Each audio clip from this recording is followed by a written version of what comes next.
Assalamualaikum warahmatullahi wabarakatuh. Bismillahirrahmanirrahim. Alhamdulillahirrabbilalamin. Assalatu wassalamu ala asrafil anbiya wal mursalin wa ala alihi wa sahbihi ajmain, amma ba'du. Alhamdulillah, para sahabat studi Islam, kita berjumpa lagi setelah sekian lama tidak ada video.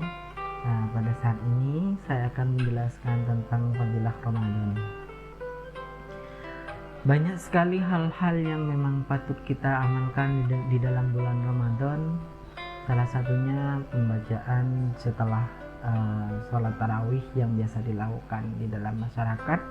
Seharusnya itu bukan hanya dilaksanakan setelah sholat tarawih saja, tapi setiap kali kita berada di dalam bulan Ramadan disunnahkan memperbanyak bacaan-bacaan tersebut, yang mana bacaan tersebut adalah Subhanal Malikil Quddus, Subhanal Malikil Quddus, Subhanal Malikil Quddus, Subuhun Quddusun Rabbuna Warbul Malaikati Warruh, Subuhun Quddusun Rabbuna Warbul Malaikati Warruh, Asyhadu an la ilaha illallah, astaghfirullah, Nas'aluka ridhaka wal jannah wa na'udzubika min sakhatika wan nar, Asyhadu an la ilaha illallah, astaghfirullah, Nas'aluka ridhaka wal jannah wa na'udzubika min sakhatika wan nar, Allahumma innaka afuwwun karim. Ini adalah sebuah doa yang sangat dianjurkan untuk dibaca di bulan Ramadan. Allahumma innaka afuwwun karim tuhibbul afwa fa'fu anna, Allahumma innaka afuwwun karim tuhibbul afwa fa'fu anna ya karim.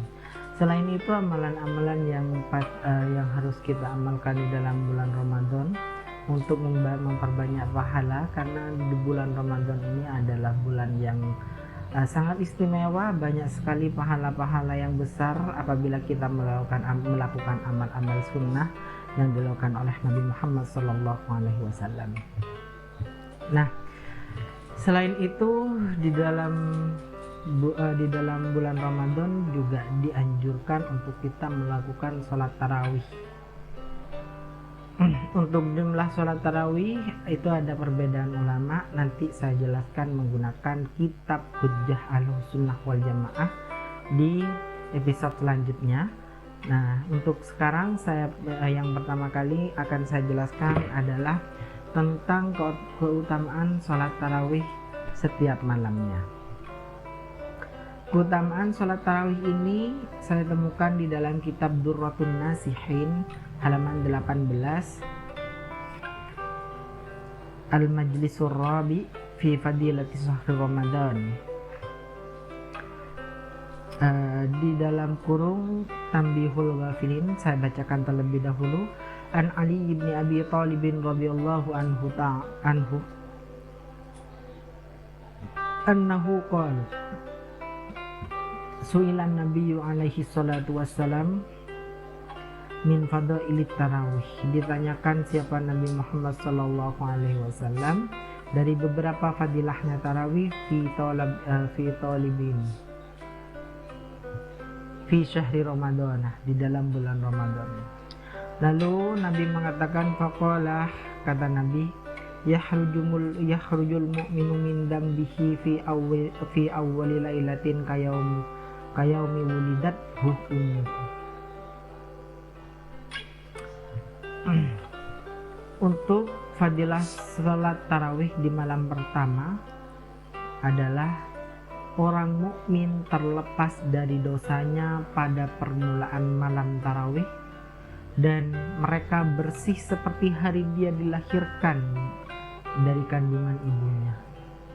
Karena memang sejatinya umat Nabi Muhammad atau seluruh manusia dilahirkan di dalam keadaan fitrah, di dalam keadaan bersih, dan banyak sekali sosial yang masuk sehingga membuat dia menjadi orang yang tidak bersih, dan akan bersih kembali ketika dia melaksanakan malam pertama di malam bulan Ramadan dan dia bertarawih secara berjamaah.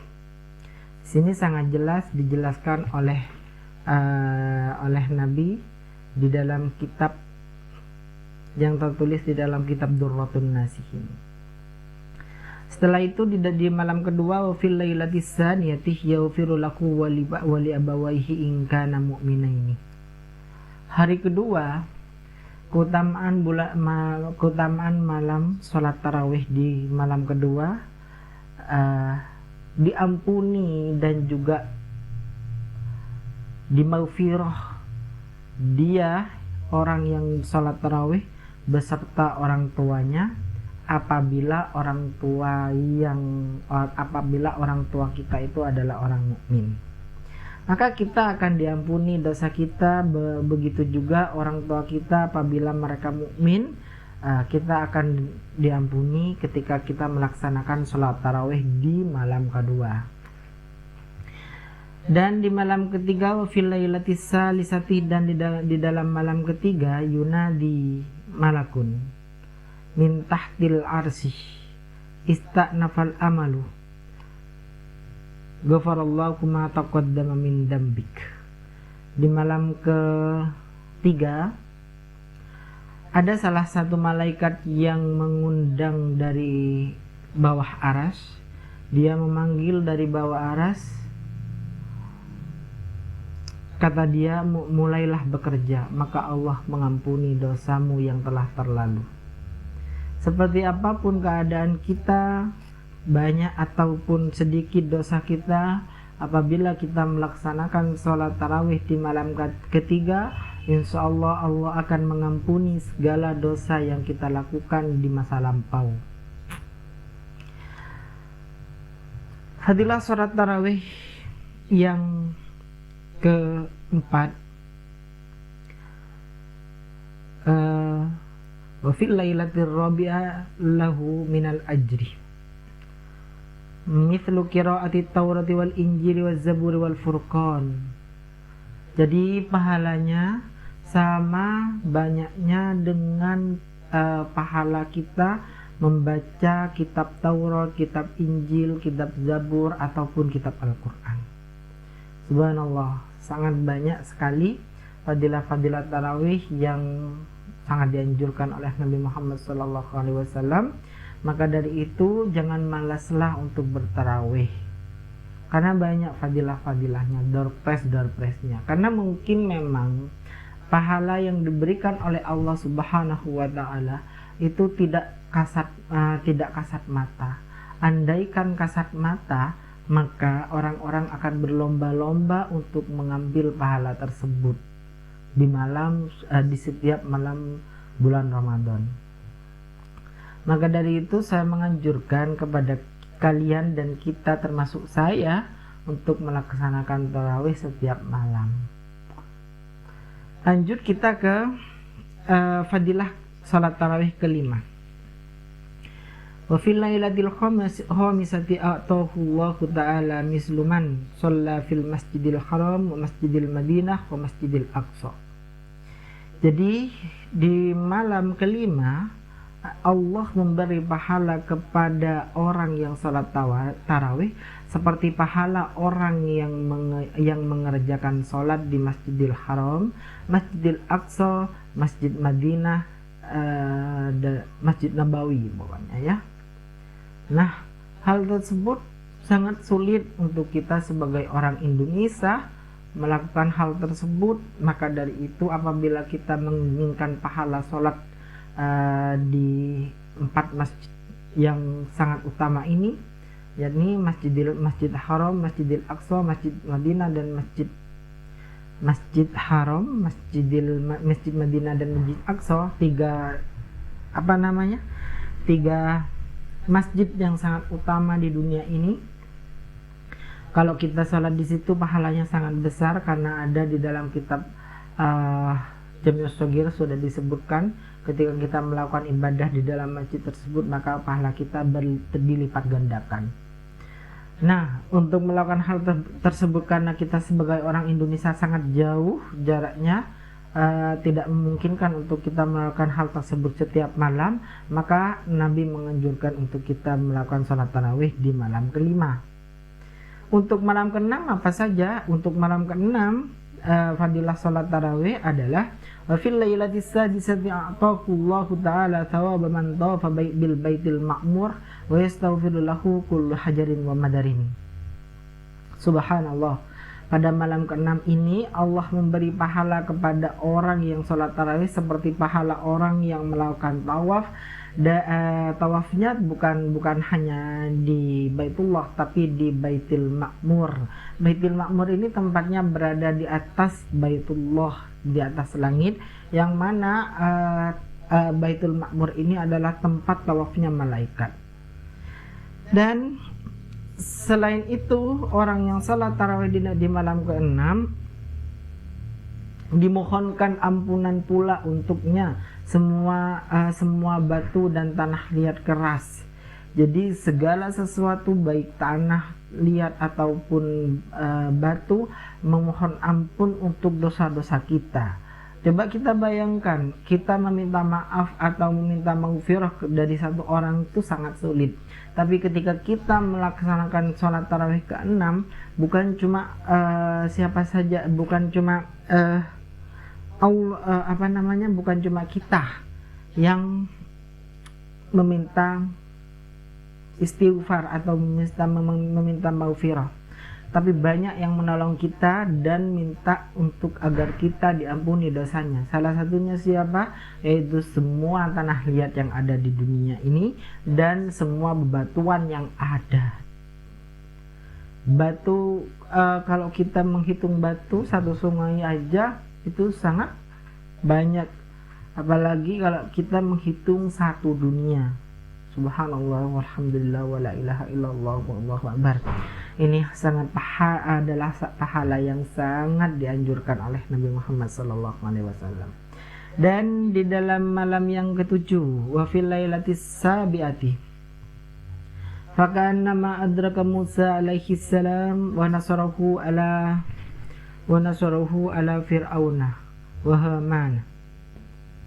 Nah, di dalam malam ke-7 ini seakan-akan orang yang tarawih dia bertemu dengan Nabi Musa sallallahu alaihi wasallam dan seolah-olah dia sama pahalanya dengan orang yang memerangi Fir'aun pada saat itu dan Haman.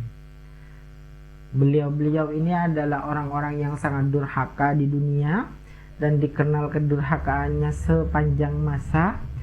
Kalau kita membantu Nabi Musa untuk memerangi beliau-beliau ini, maka subhanallah pahalanya sangat besar yang Allah telah berikan kepada kita. Jadi sangat banyak sekali pahala-pahala yang memang dianjurkan untuk kita bisa melakukan sholat tarawih setiap malam. Seperti itu. Selanjutnya yakni malam ke-8. Di dalam malam ke-8 wa fil lailati saminati. Wa fil lailati saminati. A'tahullahu ta'ala ma'ata Ibrahim alaihi salam. Yang harus kita ketahui pahala salat tarawih di malam ke-8, yakni Allah Ta'ala memberikan kepada kita yang salat tarawih seperti apa yang telah diberikan Allah kepada Nabi Ibrahim alaihissalam.